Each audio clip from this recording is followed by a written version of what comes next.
Mga ka-deliver, salamat po sa mga nagpapalo po sa akin. Ngayon po, bumili ako ng contact point po kasi yung dati sira na.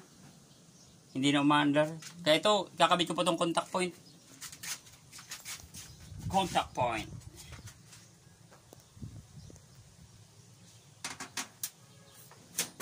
Kailangan po, pag nagkabit ka ng contact point, ikutin muna itong pulya para patamayin mo sa kanto. Dito sa tatlong kanto ng rotor, ito po.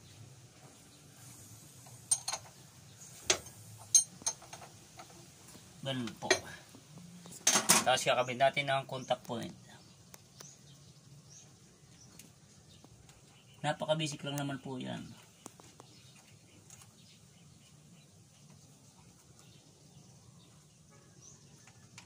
Napaka-basic. Ka-deliver.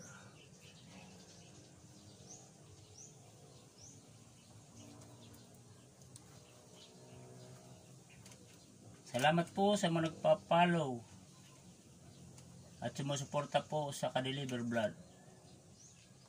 Ka-deliver vlog.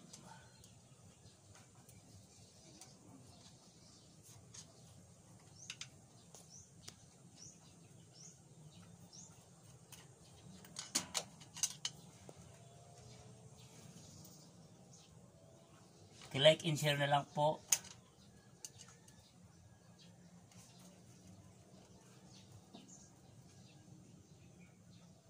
At hanapin nyo lang po yung Ka-deliver vlog sa YouTube channel.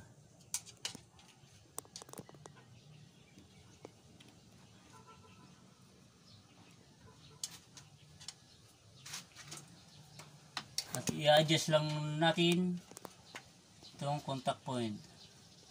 Kailangan pag adjust po ninyo ng contact point, estimate nyo na lang na hindi magkadikitan.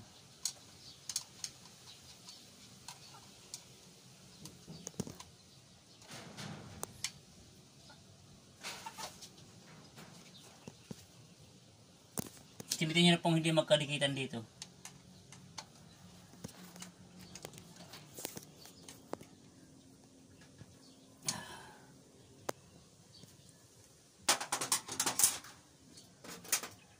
At higpitin natin tong positive.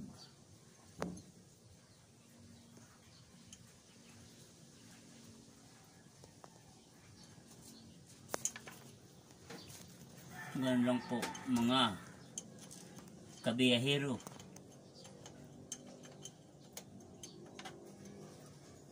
Nung isang linggo po, yung pinalitan ko yung vacuum advancer.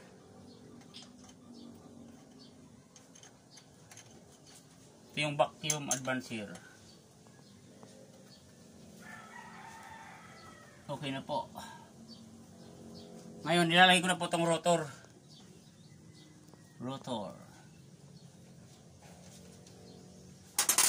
Okay na po, nakabit ko na po yung contact point. At kakabit ko na po itong cap distributor. Hindi ka naman po nito magkakamali. Kasi may number naman. 1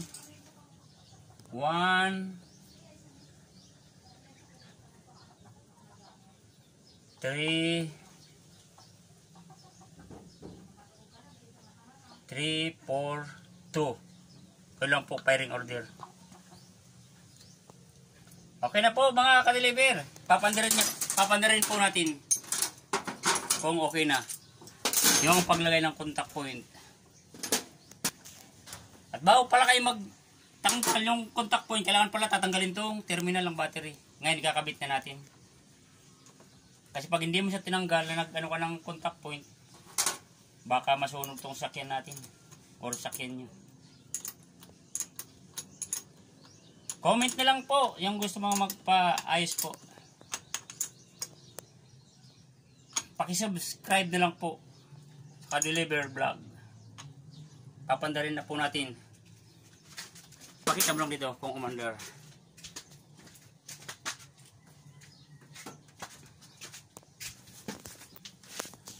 Yung koneksyon hindi natin nilagay.